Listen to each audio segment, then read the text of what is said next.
Buenos días, chicos, chicas. Buenos días a todo el mundo, especialmente saludo al electivo de Física Tremen 2020, que es para el que está hecho este video en estos tiempos de educación a distancia.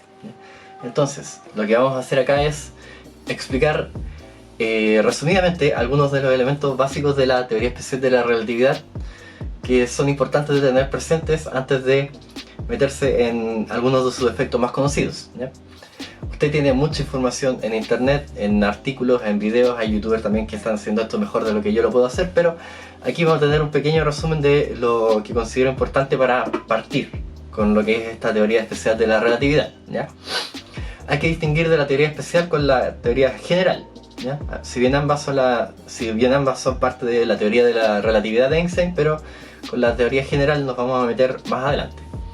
Entonces, el objetivo de hoy es ver la parte conceptual acerca de la teoría especial de la relatividad y sus postulados principalmente, y mencionar algunos de sus efectos más famosos o de sus consecuencias, que algunos de ellos lo explicaremos más adelante y algunos otros van a quedar como tareita para más adelante, ¿ya? Entonces, comencemos con lo esencial, ¿ya?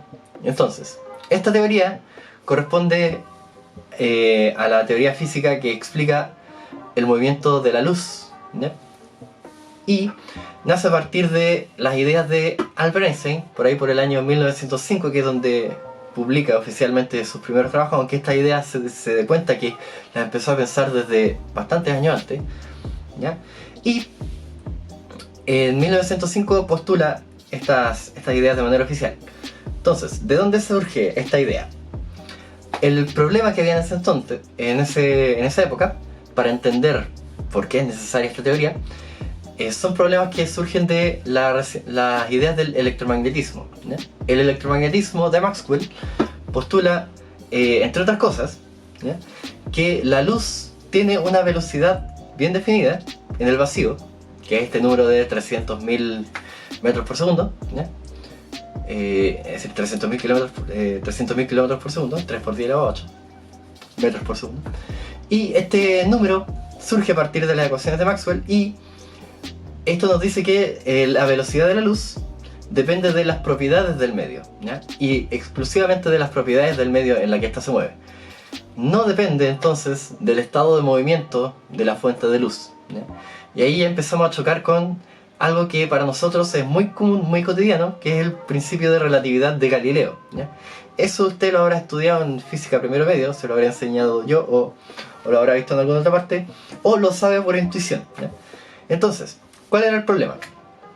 La velocidad de la luz era una constante, y además también se sabía por estas ecuaciones que era una onda, ¿ya?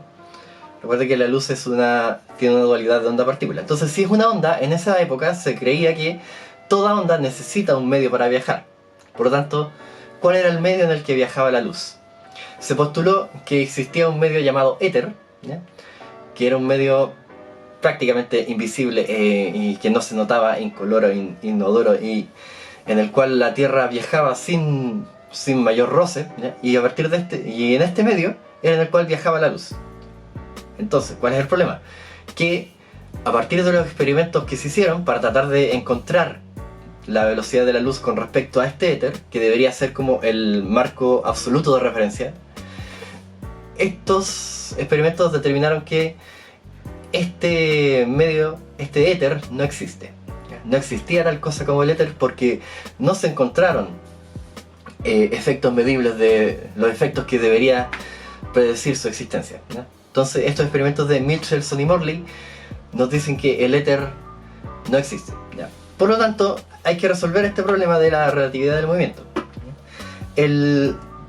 La relatividad de Galileo, usted la conocerá, por ejemplo, con su solución a la pregunta de cuáles son las velocidades que nosotros vemos, ¿ya? Si usted va en un autito y viene otro autito en contra, usted sabe que lo que se usa aquí para determinar cuáles son las velocidades con las que uno ve al otro es lo que se llama la suma de velocidades, que es simplemente sumar la velocidad del primer objeto y la velocidad del segundo objeto. Y esa va a ser la velocidad con la que uno ve al otro desde su propio marco de referencia, ¿ya? Las velocidades se suman en el caso de que los objetos vayan en contra y se restan, los valores se restan cuando van en el mismo sentido, ¿ya?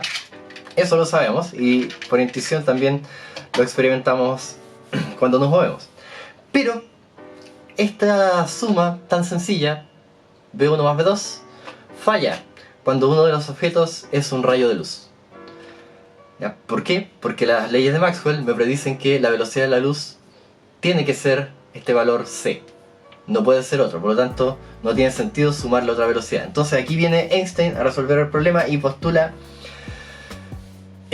dos principios importantes que son los que sientan las bases de la relatividad y que a partir de estos dos principios te puede deducir todas las otras consecuencias raras que se van a ver que tiene esta teoría. Estos dos postulados son los siguientes. Primer postulado: todas las leyes de la física son iguales para todo sistema inercial, ¿ya? Sistema inercial nos referimos a un sistema que no esté acelerado, ¿ya? Que esté en movimiento constante. Por lo tanto, no hay ningún sistema inercial privilegiado, no hay un sistema absoluto con el cual poder medir como referencia los movimientos del universo, o que ocurren en el universo. Todos los sistemas son igualmente válidos, en todas las leyes de la física tienen que funcionar de la misma manera.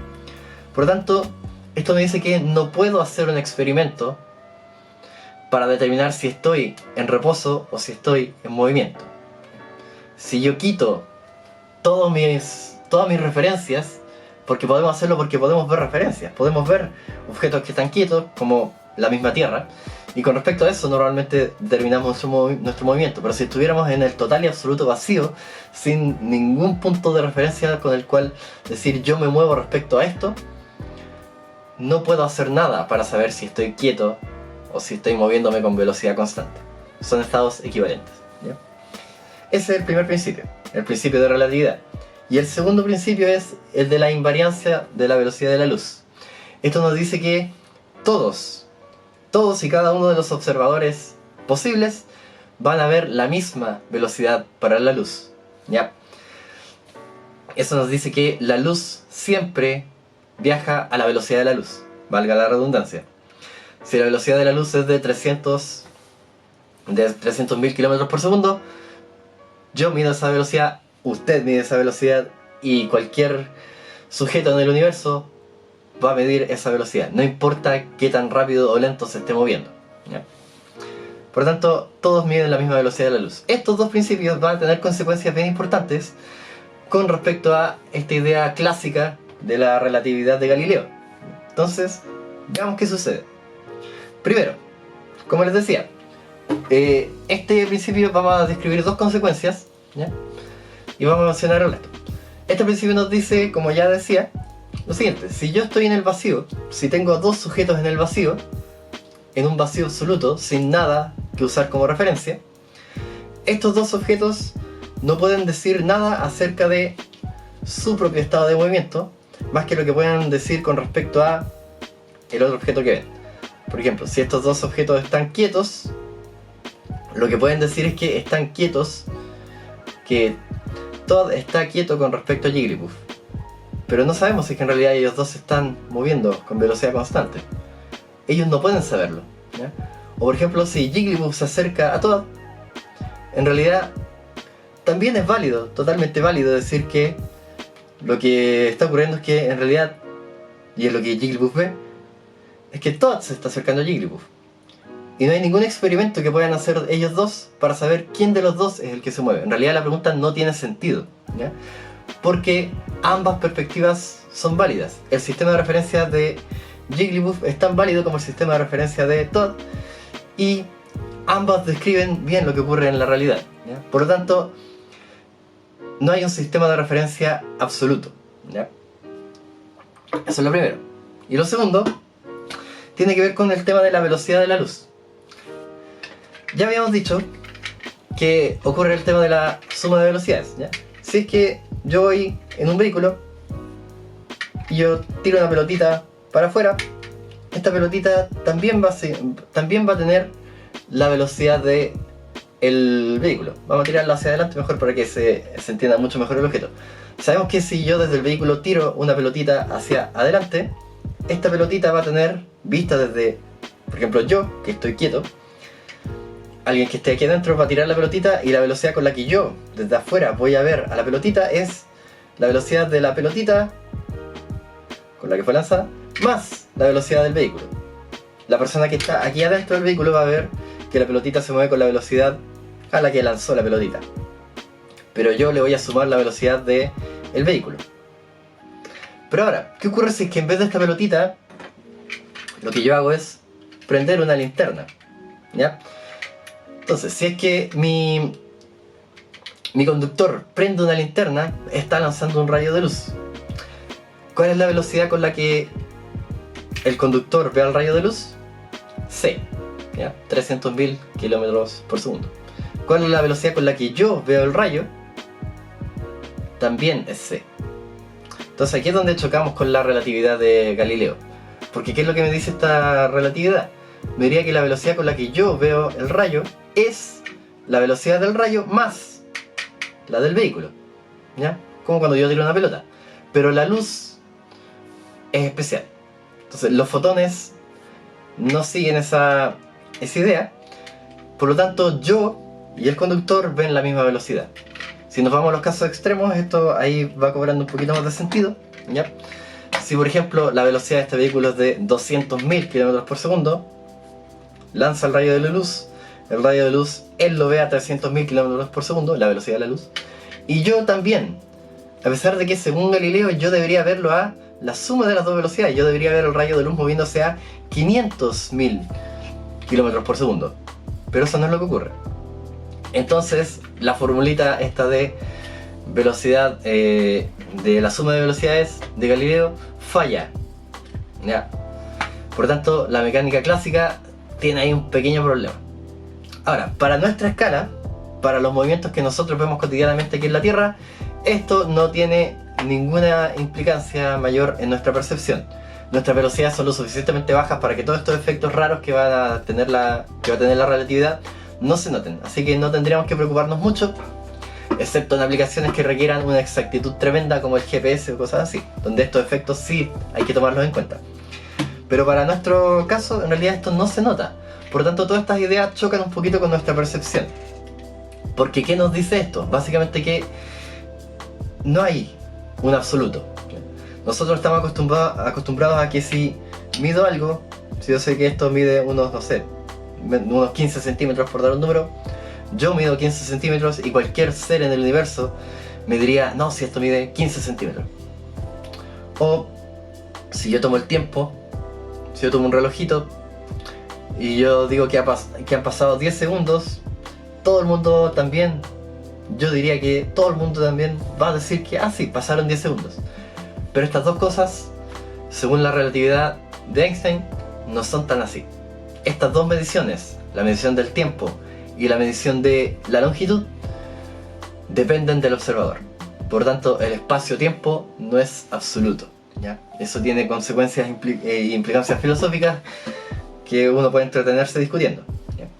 Entonces, aquí tenemos hartas consecuencias a partir de estos dos simples postulados, que usando la lógica uno los va a ir descubriendo y va a ir llegando a conclusiones raras que uno habrá escuchado por ahí. Entre esas, voy a mencionarlas, está la dilatación del tiempo, la contracción de longitudes, el aumento de masa junto con el aumento de velocidad, entre otras paradojas que existen. Sale de aquí también la equivalencia de la masa y la energía, E igual a mc al cuadrado, ¿ya? Sale también que la simultaneidad no es la misma para todo el mundo, que eso también es algo que uno da por sentado en nuestra experiencia cotidiana.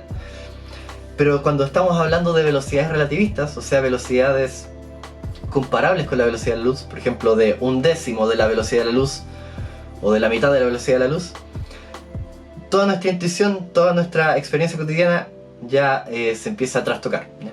Porque las ecuaciones nos están dando otros resultados que chocan con lo que nosotros observamos diariamente, que es un universo, que es un tiempo, es un espacio absoluto y que es el mismo para todos. A velocidades altas deja de ser el mismo para todos. Por lo tanto, ese tipo de detallitos los vamos a ir mencionando y explicando la próxima semana, cuando nos metamos en estos temas más peliagudos que son, por ejemplo, la dilatación del tiempo y la contracción de longitudes o el aumento de masa, ¿ya? Por lo tanto, como conclusión, para ir cerrando, estas cosas raras que nos dice la teoría surgieron de experimentos mentales que hace Einstein, ¿ya? Más adelante fue comprobada claramente por experimentos físicos que han demostrado que esta teoría es muy precisa, ¿ya? Y también es muy útil y describe muchas cositas acerca de nuestro universo. Pero vamos a ver primero los experimentos mentales que nos permiten descubrir todas estas cosas. En resumen, tenemos que la relatividad se basa en dos principios principales, ¿ya? Todas las leyes físicas funcionan de la misma manera en todos los sistemas inerciales, por lo tanto no puedo distinguir un sistema inercial de otro, son todos igualmente, en todas las leyes funcionan de igual, por lo tanto no puedo hacer un experimento para distinguir uno de otro, no puedo saber si estoy en reposo absoluto o si estoy en movimiento absoluto porque no tengo un marco de referencia absoluto al cual remitirme. Primer postulado. Segundo postulado, la velocidad de la luz es la misma para todo el mundo. Y todo el mundo debe medir la misma velocidad de la luz independientemente de qué tan rápido se mueva. Y eso choca con la relatividad de Galileo, que es a la que estamos acostumbrados. Por lo tanto, a partir de estos dos principios se van a derivar muchas cositas raras. Así que se les invita a investigar. Tenemos una fuente inagotable de conocimiento en internet y la próxima semana también trataremos de explicar algunos de los experimentos mentales más típicos para entender las consecuencias que tienen estos dos principios, ¿ya? Así que espero que se haya entendido. Nos vemos.